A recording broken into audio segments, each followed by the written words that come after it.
All right, let's jump right into this explainer. If you look at the entire landscape of international football, few nations have experienced the kind of absolutely transformative 2 decades that Portugal has.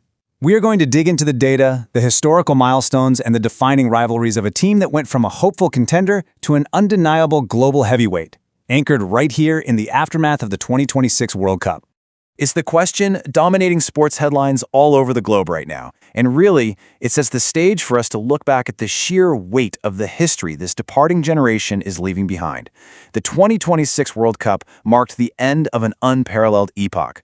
To truly grasp what Portugal is losing, we need to understand exactly what they had. We aren't just talking about a group of talented athletes here. We are looking at a generation that systematically, completely dismantled the history books.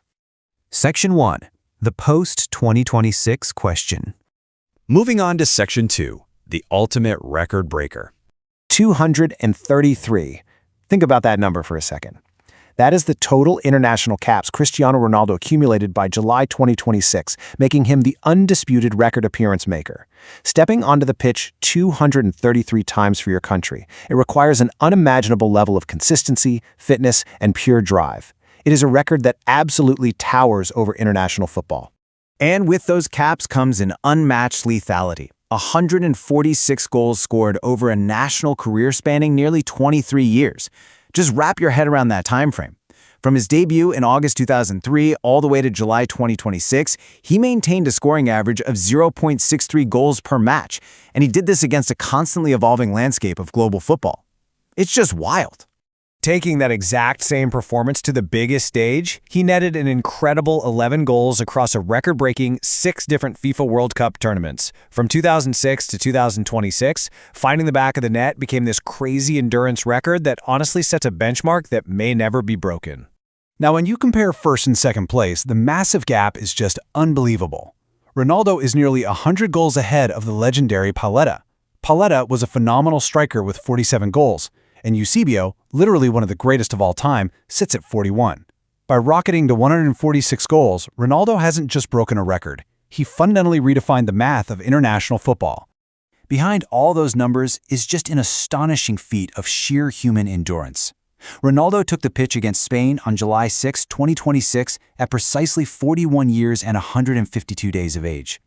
In the modern, high-pressing, relentlessly physical game of football, maintaining peak athletic condition into your 40s to compete at the World Cup level, it is nothing short of a scientific marvel. Section 3, World Cup highs and lows. To fully grasp the modern era, we gotta zoom out. Portugal's World Cup journey is honestly a total roller coaster. It starts with a magical debut run in 1966, securing a third-place finish, flashes forward to a deep push for 4th place in 2006, right up to the 2026 round of 16. Across 40 historical matches, they've tasted both thrilling victory and some seriously bitter defeat. Now, while Ronaldo completely owns the total goals category, this specific number belongs to the one and only Eusebio. He scored an unbelievable 9 goals in a single tournament during that 1966 bronze medal run. It remains the record for the most goals scored by a Portuguese player in one World Cup. Just a concentrated burst of brilliance that etched Eusebio's name into eternity. But getting to the world stage, that hasn't always been a given. Historically, Portugal actually missed out on 14 tournaments, either failing to qualify or declining to enter, before their recent golden generation changed the paradigm entirely. Before the year 2000, World Cup appearances were these rare celebrations. Today, qualification is practically a guarantee. Which brings us to Section 4, Kings of Europe. This list of modern triumphs really hits the nail on the head. It highlights exactly how they transformed from perennial contenders, the teams that played beautifully but just fell short, into actual ruthless champions. Capturing the Euro 2016 title broke the seal. They followed that up by winning the inaugural Nations League in 2018-2019 and then claimed it again in the 2024-2025 season. 3 major trophies in less than a decade. Talk about a glow-up. And surprise, surprise, once again we see the fingerprints of their ultimate record breaker all over these tournaments. With 30 appearances and 14 goals across 6 different European championships, cementing their status as Kings of Europe was a team effort that was heavily propelled by unparalleled individual greatness. Section 5, the Spanish rivalry. Let's shift gears and look at Portugal's footprint against the rest of the world, which brings us to their ultimate neighborly feud, The Iberian Derby. Portugal actually lost that very first match 3-1 in Madrid, kicking off a tense, century-long battle for peninsular supremacy. Because of geography and history, matches against Spain are literally never just friendlies. They are deeply personal clashes of culture and pride. It's fascinating when you look at the stark contrast in their international record. They have historically really struggled against their most frequent opponent, Spain, playing them 42 times. Compare that to a team like Luxembourg, who they treat less like a rival and more like a training exercise, absolutely dominating them across 21 matches with 19 wins and 74 goals.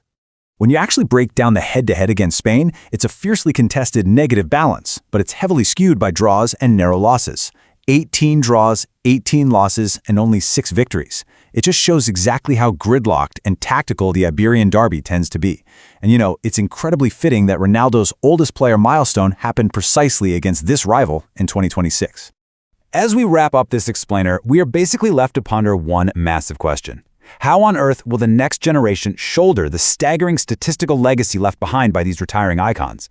We've seen the records that were shattered, the hardware that was collected, and the history that was completely rewritten. The departing generation didn't just set the bar, they launched it into the stratosphere. So, the ultimate question to take away is this. Does a legacy of 146 goals and consecutive European triumphs inspire the young players of tomorrow, or does that immense shadow just weigh them down? Thank you so much for exploring the data with me today.